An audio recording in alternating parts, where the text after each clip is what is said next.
हाय हाय, दोनों ने निकाह तो नहीं कर लिया?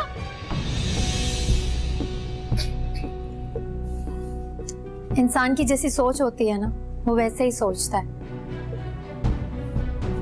बेटा तो ये आपका है, लेकिन शुक्र है खुदा का, इस पर आपका कोई रंग नहीं चढ़ा। बकवास बंद करो और ये बताओ कि वकील के पास लेने क्या गए थे? अपना हक लेने। इस घर पर, इस जायदाद पर जितना आप लोगों का हक है, उतना ही मेरी माँ का भी हक है। तैयार हो जाएं आप लोग अदालत की पेशियां भुगतने के लिए।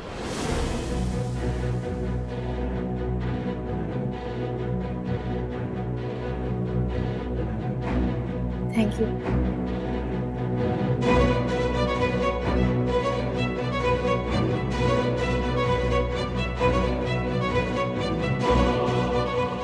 तो इसलिए तुम घर वापस आए? करती हूँ मैं तुम्हारे बाप से बात।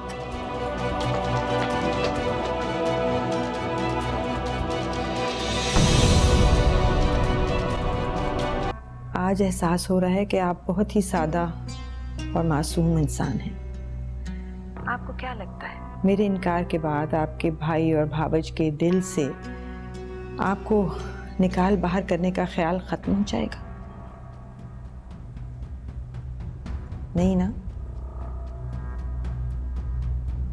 मैंने उनके साथ सिर्फ 20-25 मिनट गुजारे हैं और मेरा ख्याल ये है कि हमारी तरफ से मायूस होने के बाद वो किसी भी राह चलते के हाथ में आपका हाथ पकड़ाकर अपने सर से ये बोझ उतारना चाहेंगी। आपने तो उनके साथ जिंदगी गुजारी है, आप तो उनकी नेचर को अच्छी तरह समझती होंगी। पता नहीं आपकी कोई कमजोरी है जिसका वो फायदा उठाना चाह रहे हैं, या फिर कोई जायदाद का चक्कर है। मेरी बस एक रिक्वेस्ट है आपसे, जल्दबाजी में कोई फैसला ना करें, थोड़ा वक्त और लीजिए, मुझे भी कोई जल्दी नहीं है। बस मुझे आप और आपकी बेटी बहुत पसंद आए हैं। आप चाहें तो हमसे निकाह में कोई भी शर्त लिखवा सकती हैं। आपके कोई भी खदशात हो, कोई भी डर हो, आप मुझे बता सकती हैं। मैं अहतुल इम्कान अज़ाला करने की कोशिश करूंगी। आज कॉलेज जाने के बजाय मैं लॉयर के पास गई थी। क्या? लॉयर के पास? क्यों? मैंने लॉयर को आपकी तरफ से केस फाइल करने के लिए कह दिया। हम आपकी प्रॉपर्टी के लिए केस करेंगे। ये जो लोग हैं ना, आपको और मुझे कमजोर, लावारिस समझते हैं, इसीलिए हम पर अपनी मर्जी के फैसले थोप रहे हैं ताकि वो इस बात से बाज आ जाएं। तुम्हें मुझसे पूछना तो चाहिए था, ऐसे कैसे चलेगी? मम्मा प्लीज, मैं जो करना चाहती हूँ मुझे करने दें। इस तरह आपको घुट घुट कर रोता देखना मेरे बस में नहीं है, नहीं बर्दाश्त होता मुझसे ये। हम नहीं, ये लोग रोएंगे। सब इतना आसान नहीं है जितना तुम समझ रही हो। सब हो जाएगा। चलें खाना खाएं आप, बल्कि आज मैं आपको अपने हाथों से खाना खिलाऊंगी।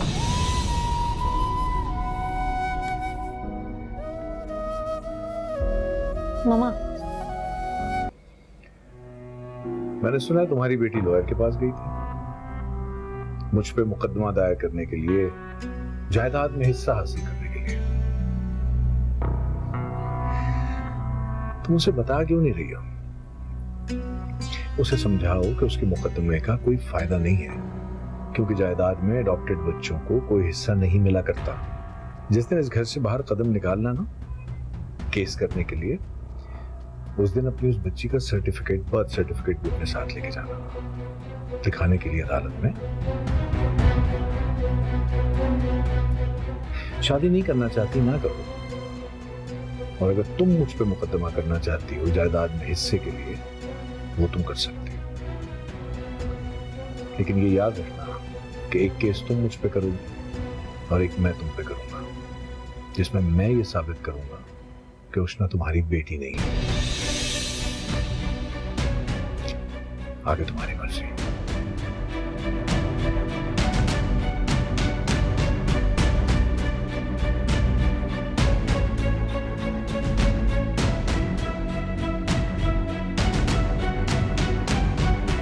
मैंने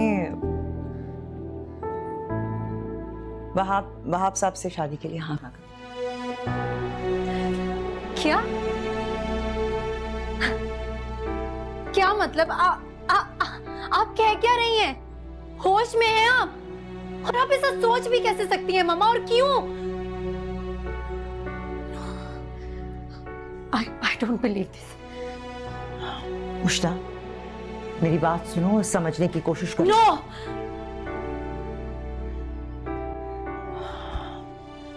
कभी कभी अपनी जान बचाने के लिए, जिंदा रहने के लिए कड़वा घूंट रुक रुक कर हलक से उतारना पड़ता है। कैसे ले लिया आपने ये फैसला? किस डर से, किस खौफ से? जब मैंने वकील से बात कर लिया तो आप अपने कदम पीछे क्यों हटा रही हैं? चाहिए ना मुझे कुछ नहीं चाहिए इस घर से, इस घर के लोगों से मैं ताल्लुक ही नहीं रखना चाहती, कुछ नहीं चाहती।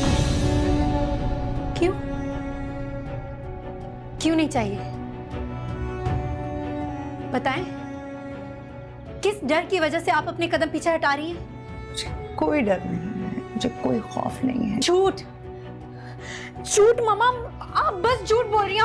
आप कुछ छुपा रही हैं ना मुझसे। I know this is one thing। मुमानी और मामू जान ने किस राज को छुपाने के लिए कहा है आपको?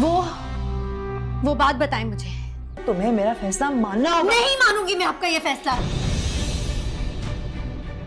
इतना बड़ा फैसला आपने कर कैसे लिया?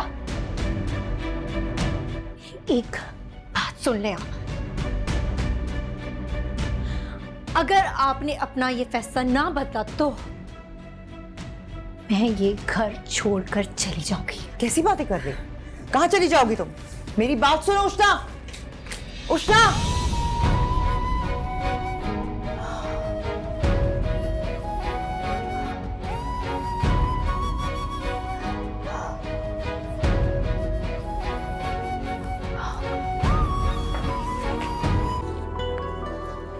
जी बाबा, आपने बुलाया था? बैठो। तो मैं इस्लामाबाद जाना है एक हफ्ते के लिए। इस्लामाबाद? लेकिन क्यों? क्यों का क्या मतलब है भाई?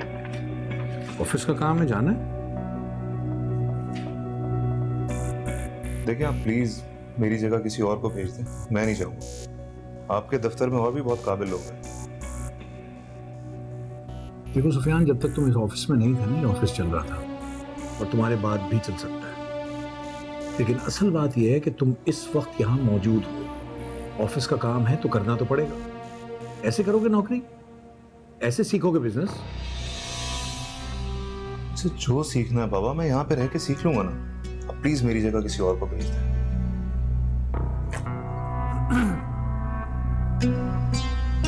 उष्णा से शादी करना चाहते हो या नहीं?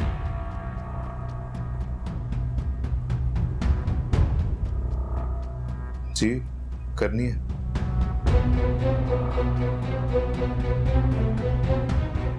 लेकिन मेरी आपसे एक रिक्वेस्ट है, आप प्लीज पप्पू के साथ कोई जबरदस्ती मत करें। उनको अपनी जिंदगी के फैसले खुद करने दें। पहले जाके देखो कि किस घर का इंतखाब किया हमने उसके लिए, क्या स्टेटस है उन लोगों का। अरे चंद दिन गुजरेंगे, समझ आ जाएगी उसे। ज़ैनब अपने मुंह से तारीफ करेगी उस आदमी की। क्या तुम उष्णा को शादी के बाद एक अच्छा स्टेटस, एक अच्छी लाइफ देना नहीं चाहते? तो ज़ैनब का क्या कसूर? जहां तक मैं आपकी बात समझ रहा हूं, आप मेरे और उष्णा के रिश्ते के लिए मान गए हैं। हाँ, मान गया। और कोई चॉइस है मेरे पास? बेटे की ख्वाहिश यही है, खुशी यही है, तो बिलाखिर बाप ने मानना ही है। मामा, मना लूंगा उसको भी मैं। तुम रईसा की फिक्र ना करो। तुम सिर्फ कंसंट्रेट करो अपने बिजनेस पे, फोकस करो अपने काम पे। तुम क्या चाहते हो? किस मुंह से जाके मैं ज़ैनब से उसकी बेटी का हाथ मांगू? उसके लिए तुम्हें तवज्जो से अपने कारोबार पे ध्यान देना पड़ेगा। और रही बात जैनब के हिस्से की, तो मैं कर रहा हूं कुछ इंतजाम, बहुत जल्द हम उसके पैसे भी उसको दे देंगे। ठीक है बाबा, मैं जाने के लिए तैयार हूँ। गुड, जाओ जाके इस्लामाबाद जाने की तैयारी करो। तुम्हें कब किससे मीटिंग करनी है, क्या बात करनी है, मैं तुम्हें बाद में ब्रीफ करूंगा। समझ में आ गई बात? जाओ। ठीक है। और हाँ, एक बात का ख्याल रखना, तुम्हारी और उष्णा के रिश्ते की बात अभी किसी को ना पता चले, और तुम्हारे मुंह से तो बिल्कुल ना पता चले। जब मैं मुनासिब समझूंगा मैं खुद बता दूंगा जिसको बतानी है। तुम उष्णा से भी अभी कोई बात नहीं करोगे इसके मुताबिक। ठीक है, आप फिक्र मत करें। सामने को मुझे कहते हैं जी हेरा मानी। सब्सक्राइब करें YouTube चैनल अगर आप ARY के ड्रामे देखना चाहते हैं, और अपना बहुत ख्याल रखिएगा। Thank you.